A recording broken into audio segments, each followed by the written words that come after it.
Bahis Analiz Merkezi'ne hoş geldiniz. 25 Kasım Salı bülteniyle karşınızdayız. İşte özlediğimiz Devler Ligi. Manchester City Bayer Leverkusen mücadelesini konuşacağız. Daha sonrasında temsilcimiz Galatasaray'ın Union Saint-Gilloise mücadelesine bakacağız. Son maçta ise dev maç Chelsea-Barcelona mücadelesinin detayına ineceğiz. Canlı tahtamız ve player tercihimiz her zaman olduğu gibi var. Skor etkinliğimiz videonun sonunda. Hadi gelin hızlıca başlayalım ve İngiltere'ye gidelim. Guardiola kendine geldi diyebiliriz. City'nin oyununa da bu yansıdı. City çok formda gidiyor. Şampiyonlar Ligi performansına baktığımızda 4 maçta 3 galibiyet, bir beraberlik aldılar. Namağlup gidiyorlar. 10 gol atarken kalelerinde 3 gol gördüler. Leverkusen cephesine baktığımızda ise Kasper Hülmand'la beraber 4 maçta bir galibiyet, 2 beraberlik, bir mağlubiyet aldılar. Onlar da 6 gol atarken kalelerinde 10 gol gördüler. Maç gittiğimiz zaman City Şampiyonlar Ligi'nin startını Etihad'da Napoli'yi 2-0'la geçerek vermişti. Daha sonrasında Fransa deplasmanında Monaco'da 2-2 beraberlikle döndüler. Villarreal'e gittiler. Villarreal'i 2-0'la geçmeyi başardıktan sonrasında tekrardan Etihad'da Borussia Dortmund'u 4-1 ile geçmeyi başardılar. Formda bir City var. Bayer Leverkusen'in Şampiyonlar Ligi periyoduna baktığımızda ise Kopenhag deplasmanından 2-2 ile döndükten sonra içeride PSV'yi ağırladılar ve 1-1 berabere bitti mücadele. Daha sonrasında Paris Saint-Germain'i ağırladıkları maçta 7-2 ile sahadan silindiler.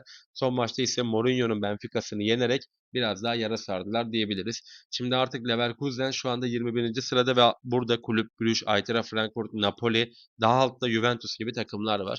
Bunlar kendini yukarıya atabilecek takımlar. Manchester City mücadelesinden alınacak bir puan ki Şampiyonlar Ligi'nin bu formatında yarım puan bile bu kadar önemliyken çok önemli bence. Ama bunu City'ye kapanarak yapabilir misiniz? Yapamazsınız. Yani eğer ki City'den puan almak istiyorsanız gol atmak zorundasınız. O da bir ihtimal tabii ki. O yüzden benim bu maç üzerindeki ana tercihim Leverkusen'in de kapalı oyundan ziyade açık oyun oynayacağını düşünüyorum. Açık oyun oynarsanız ya City'ye gol atarsınız ya da City sizi perişan edebilir ama artık bence bu gemileri yakma vakti Leverkusen için. 2,5 üstünü ideal görüyorum. Hadi gelin şimdi Galatasaray'ımızın Saint-Gillois'u ağırlayacağı temsilcimizin mücadelesini enine boyuna konuşalım. Mücadeleye geçmeden öncesinde sorularınıza yanıt niteliğinde çok kısa WhatsApp'tan bahsedeyim. Tekli maçımız, günün ikilisi, canlı tercihlerimiz hepsi analiziyle beraber paylaşılıyor. Ki biz canlı maçları böyle uygulamaya açayım, oynanan maça bakayım, evet burada gol olur gibi değil. Bizim takip edeceğimiz maçları da biz zaten 1-2 gün öncesinde hazırlayıp sadece maç saatini bekliyoruz. Kasamızı beraber yönetiyoruz, her maçı yüzdeliğiyle paylaşıyoruz ve aslında şansı en aza indirmeye çalışıyoruz. Tamamen olayımız bu. Siz de aramıza katılmak isterseniz 543 417 75 30 sol alt köşedeki numaradan yazarsanız bilgi ve destek alabilirsiniz. En azından tanışmış konuşmuş oluruz diyelim ve hadi gelin maça geçelim. Şimdi Galatasaray'da Osimhen olmayacak. Öncelikle Union Saint-Gilloise kolay bir rakip mi? Hiç değil. Neden hiç değil? Bize yani bizim takımlarımıza, Fener'imize, Galatasaray'ımıza, Beşiktaş'ımıza bu tarz ufak takımlar, tırnak içindeki ufak takımlar ters gelebiliyor. Düşünün Beşiktaş Lozan örneğini.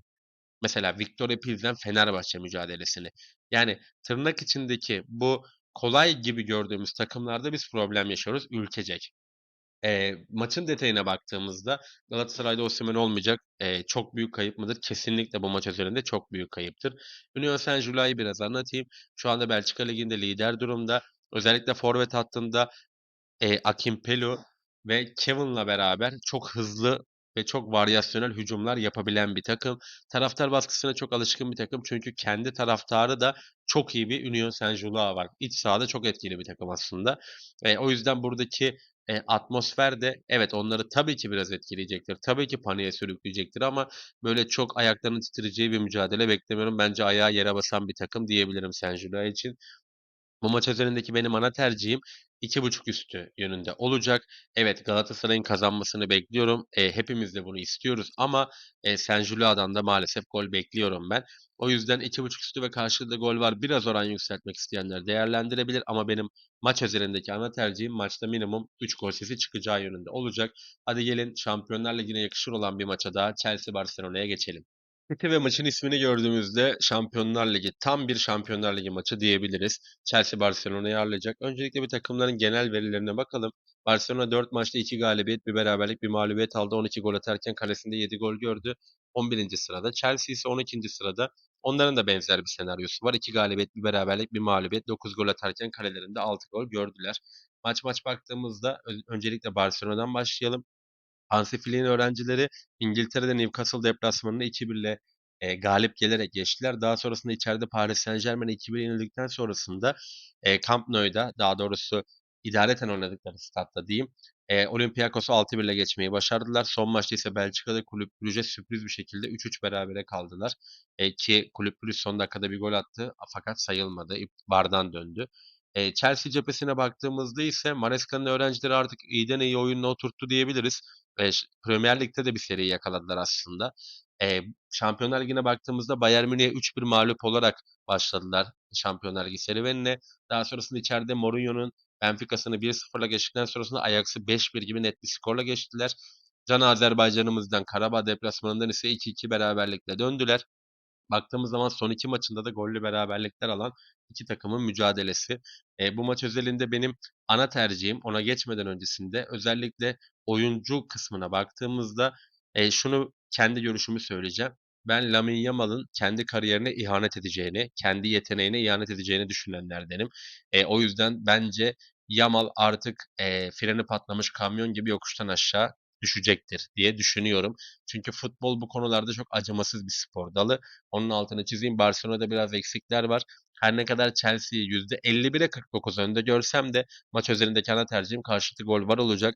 Hadi gelin şimdi Şampiyonlar Ligi için canlı tahtamız ve player tercihlerimizde neler var ve skor maçımız hangisi? Onun detayına bakalım.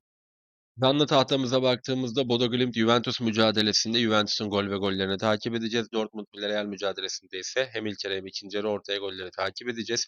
Player'da City mücadelesinde Haaland'ın, Dortmund mücadelesinde ise Serge Gnabry'nin gol atacağını düşünüyorum. Skor etkinliğimiz tabii ki temsilcimizin mücadelesi. Galatasaray Union Saint-Gilloise mücadelesini videoyu beğenip yorumlarda doğru tahmin eden bir arkadaşımızı bir hafta WhatsApp grubumuzda ağırlayacağız. Her gün saat 4'te analizle, her çarşamba saat 12'de Spor Toto ile karşınızda oluyoruz. WhatsApp grubuna gelmek isteyen 543 417 73 30 numarasından bilgi ve destek alabilir. Hem sol alt köşede var hem videonun açıklama kısmında linki var. Bahis'te kazandığımız günlerde görüşmek üzere. Yarın saat 4'te tekrardan buradayız. Sizleri de bekliyoruz. Kendinize çok iyi bakın.